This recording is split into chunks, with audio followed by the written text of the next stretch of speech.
that the world is still surviving. And we should all be proud of him in every way.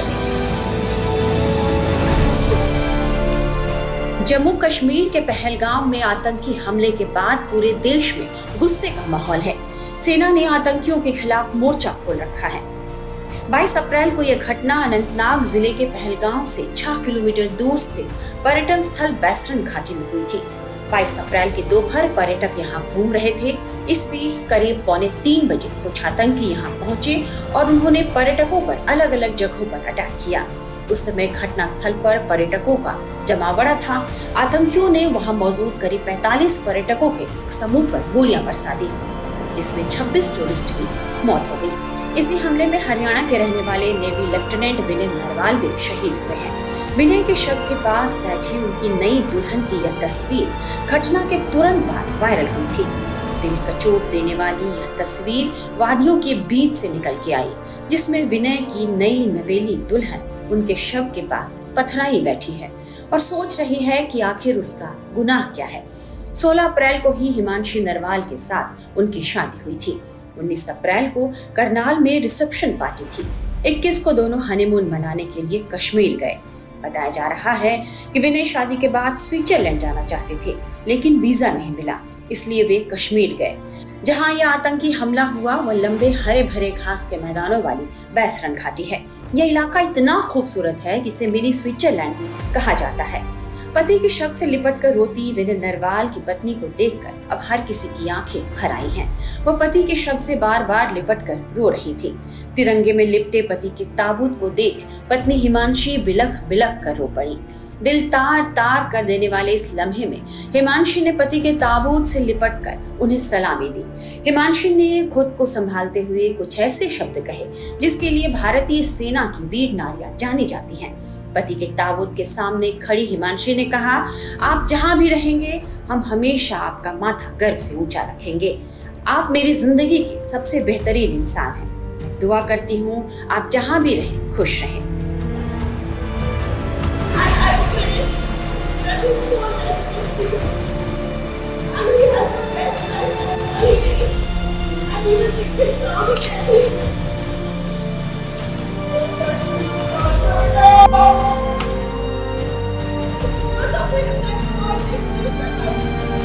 And we should all be proud of him in every way.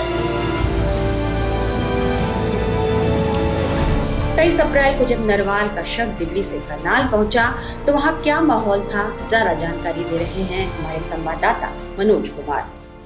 Karnal के navy officer विनय नरवाल का पार्थिव शरीर उनके घर पहुंच चुका है। सीधे दिल्ली से पार्थिव शरीर को यहां लाया गया है। आप देखिए एम्बुलेंस पहुंची है, इसी में जो नरवाल हैं विनय नरवाल उनका शव है और उनकी जो पत्नी है हिमांशी वो भी इसी एम्बुलेंस में बैठी हुई है और बेहद भावुक करने वाली तस्वीरें हैं। महज 3 दिन पहले विनय नरवाल की शादी हुई थी और उसके बाद अब 3 दिन के बाद उनकी मौत हो चुकी है। तो परिवार के लिए बेहद भावुक और ये दुखद क्षण है। नेवी अधिकारी जो विनय नरवाल हैं उनका शव यहाँ पर पहुंच चुका है, पार्थिव शरीर को लाया गया है और परिवार की तरफ से बताया गया है कि आज ही उनका अंतिम संस्कार यहीं करनाल में किया जाएगा और इसको लेकर यहाँ पर तमाम जो तैयारियां हैं वो कर ली गई हैं। जो फ्यूनरल वैन है, शव वाहन है, वो भी मंगाया गया है और उनकी जो अंतिम यात्रा है वो निकाली जाएगी। तो नम आंखों से सभी यहाँ विनय नरवाल को याद कर रहे हैं। एक जांबाज युवा नेवी के अधिकारी थे, उनका जो पार्थिव शरीर है वो आखिरकार अब यहाँ पहुँच चुका है। सुबह से आप देखिए कैसे लोगों का यहाँ पर हुजूम उमड़ा है विनय नरवाल के अंतिम दर्शनों के लिए। यहाँ पर तमाम जो लोग हैं न सिर्फ आसपास के बल्कि दूर दराज से भी यहाँ पर पहुँचे हैं और आप देखिए एम्बुलेंस का दरवाजा खुला है और जो पार्थिव शरीर है उसको एम्बुलेंस से बाहर निकाला जा रहा है। सीधी तस्वीरें करनाल के सेक्टर 7 से हम आपको दिखा रहे हैं जहां पे विनय नरवाल का घर है। इसी घर में वो पले बड़े शिक्षा ली और इसी घर में 3 दिन पहले बाजे गाजे के साथ शान शौकत के साथ उनका ब्याह हुआ था, शादी हुई थी। 19 अप्रैल को ही यहाँ करनाल में रखी गई थी और उसके बाद वो हनीमून के लिए अपनी पत्नी के साथ कश्मीर गए थे, जहां आतंकी हमला हुआ और वहां उनकी गोली मारकर हत्या कर दी गई। इस मौके पर हरियाणा के पूर्व मुख्यमंत्री और केंद्रीय मंत्री मनोहर लाल भी पहुंचे थे। मित्रों, बहुत ही दुख, असहनीय दुख की बात है कि हमारा एक बहुत नौजवान देश का सैनिक लेफ्टिनेंट विनय नरवाल आतंकवादियों का शिकार हो गया, शहीद हो गया। उनके परिवार के लोगों को मिलने का लिए मैं आज आया हूँ। स्वाभाविक है, हम सबको इतना कष्ट है, दुख है, मन में पीड़ा है, परिवार के लोगों को होना स्वाभाविक है। परिवार ने बहुत ही एक प्रकार से बड़े अरमान होते हैं कि बेटे को पाल पोस करके और एक अच्छे मुकाम पर उसको पहुंचाया है। देश की सेवा के लिए लंबे समय तक उसने सेवा करनी थी, लेकिन जिस प्रकार की घिनौनी हरकत हुई है, आतंकवादियों ने की है, इसकी मैं निंदा करता हूँ, घोर निंदा करता हूँ। और साथ ही और जो 25 लोग उनके साथ मारे गए हैं, एक नागरिक नेपाल के भी हैं। मैं कल नेपाल में था, नेपाल के प्राइम मिनिस्टर को मिलकर के भी मैंने सांत्वना व्यक्त की। नेपाल के प्राइम मिनिस्टर और भारत के प्रधानमंत्री मोदी जी की बातचीत भी हुई है और वो भी चिंता में थे कि इस प्रकार के जो टूरिस्ट हैं उनको सुरक्षित अगर नहीं कर पाएंगे तो काफी कठिनाई आएगी, क्योंकि टूरिज्म चाहे भारत हो, नेपाल हो, भारत का हिस्सा कश्मीर हो अथवा अन्य प्रदेशों में टूरिस्टों का आना जाना लगातार रहता है। कल मैं नेपाल में था तो वहाँ भी बड़ी संख्या में जो इधर से धार्मिक यात्रा पर और टूरिज्म पर भारत के लोग जाते हैं, उनसे भी मिलना हुआ था।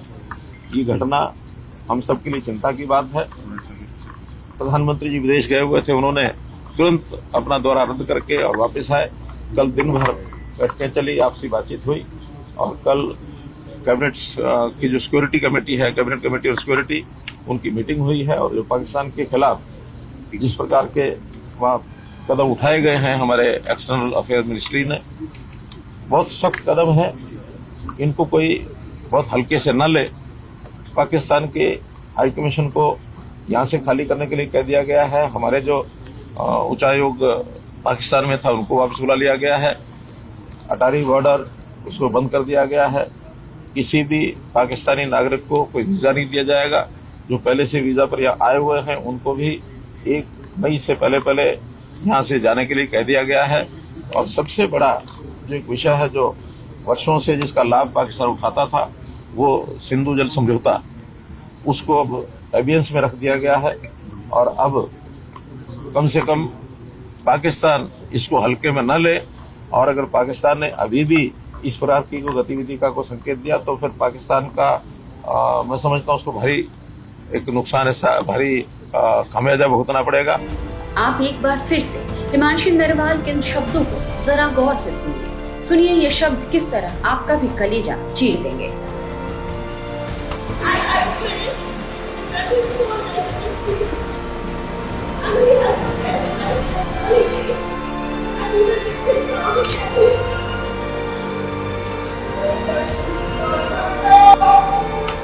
पति के लिए हिमांशु के ये शब्द उन आतंकियों को करारा जवाब है जिन्हें लगता है कि उनकी गोलियां देश के हौसले तोड़ देगी।